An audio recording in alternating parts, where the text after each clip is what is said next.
भारत पाकिस्तान युद्ध में ऑपरेशन सिंदूर के दौरान पाकिस्तान की वायुसेना ने अपने मित्र देश चीन के बनाए दो फाइटर जेट ZF-17 और Z-10C को मैदान में उतारा था। दोस्तों, हवा में उसकी तेजी और पैतरे देखकर एक सवाल तो आपके मन में भी जरूर आया होगा कि हमारा लड़ाकू विमान तेजस कहाँ है। और इसी से जुड़ा दूसरा सबसे बड़ा सवाल उठ खड़ा होता है कि आखिर क्यों भारत आज भी अपने लड़ाकू विमानों के लिए इंजन विदेशों से मंगवा रहा है।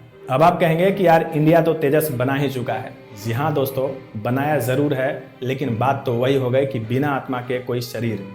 हमने सिर्फ तेजस बनाए हैं दोस्तों, उसका सबसे मेन पार्ट यानी कि फाइटर जेट का दिल यानी कि इंजन आज भी दूसरे देशों से मंगवाया जाता है।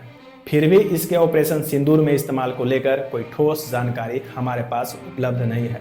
और यहीं से शुरू होती है वो लंबी कहानी जो अमेरिका के बेरुखी, रूस फ्रांस की दगाबाजी और चीन के जीत से होकर गुजरती है। क्योंकि जब दुनिया इंजन बना रही थी तो हम सपनों में खोए हुए थे। दोस्तों, देखा जाए तो फाइटर जेट का इंजन बनाना कोई बच्चों का खेल नहीं है। यह एक ऐसा क्षेत्र है जहां अमेरिका, रूस और फ्रांस दशकों से मिलियंस ऑफ डॉलर झोंक चुके हैं। अमेरिका के GE और पैटी एंड विटनी जैसे ब्रांड इंजन के मामले में Rolls Royce of the skies हैं। रूस के सटरान AL-31 और फ्रांस के सफरान M88 जैसे इंजन भी वर्ल्ड क्लास के हैं। और अब चीन, जिसे अब भी हम कॉपी कैट समझते हैं, वो भी WS-10 जैसे स्वदेशी इंजन बना चुका है। तो सवाल उठता है कि हम क्यों पीछे रह गए। दोस्तों, ऐसा भी नहीं है कि भारत ने कोशिश नहीं की, भारत ने कोशिश तो की। अमेरिका से GE-414 टेक्नोलॉजी की ट्रांसफर मांगी, लेकिन मामला अटक गया। अब आप कहेंगे कि यार अमेरिकी दोस्ती बस प्रेस कॉन्फ्रेंस तक ही सीमित है, लेकिन असल बात ये नहीं है दोस्तों। असल बात यह है कि किसी भी तकनीकी को विकसित करने में कई पीढ़ियां खत्म हो जाती है। अरबों रुपए और दशकों सालों के मेहनत के बाद किसी विदेश का सपना साकार होता है। तो ऐसे में आप इस समझ सकते हैं कि कोई विदेश इतनी आसानी से कोई टेक्नोलॉजी नहीं देगा।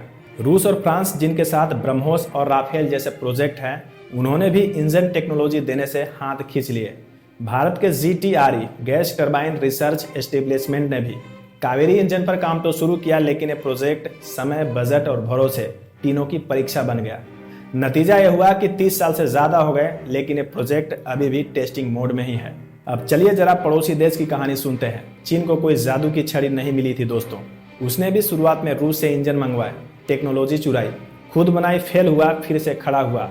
उसने WS-10 इंजन में कम से कम 15 बार फेल होकर फिर उसे उड़ाया, लेकिन फर्क था उसका इरादा। सरकार ने अरबों रुपए झोंक दिए, रिसर्चरों को फुल सपोर्ट मिला, प्राइवेट कंपनियों को भी साथ में जोड़ा गया और फिर इंतजार किया। आज नतीजा है कि Z-10 और Z-20 जैसे फाइटर जेट अब मेड इन चाइना इंजन पर काम करते हैं। दोस्तों, देखा जाए तो फाइटर जेट का इंजन बनाना मतलब आग से खेलना होता है। इसकी कई वजहें हैं जिन्हें हम पॉइंट दर पॉइंट समझ लेते हैं।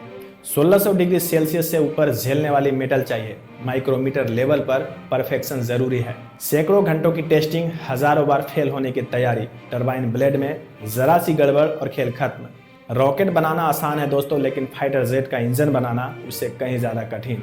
आज मोदी जी आत्मनिर्भरता की बात करते हैं, लेकिन आत्मनिर्भर बनना सिर्फ नारों से नहीं होगा दोस्तों। इंजन जैसी कोर टेक्नोलॉजी में निवेश, धैर्य और रिस्क तीनों चाहिए। सरकार ने अब सफरान और रोल्स रॉयस जैसी कंपनियों के साथ नए करारों की बात शुरू की है, लेकिन ये भी तभी सफल होंगे जब हम मेक इन इंडिया को इन्वेंट इन इंडिया तक लेकर जाएंगे। अगर भारत को अगली बार ऑपरेशन सिंदूर जैसे किसी परिस्थिति में तेजस को ZF-17 और Z-10C से बेहतर दिखाना है, तो हमें सिर्फ विमान नहीं, उसके दिल यानी इंजन को अपने दम पर बनाना होगा। चीन से पिछड़ने का दर्द तभी मिटेगा दोस्तों जब तेजस सिर्फ दिखे नहीं, दहाड़े, वह भी अपने स्वदेशी इंजन के साथ।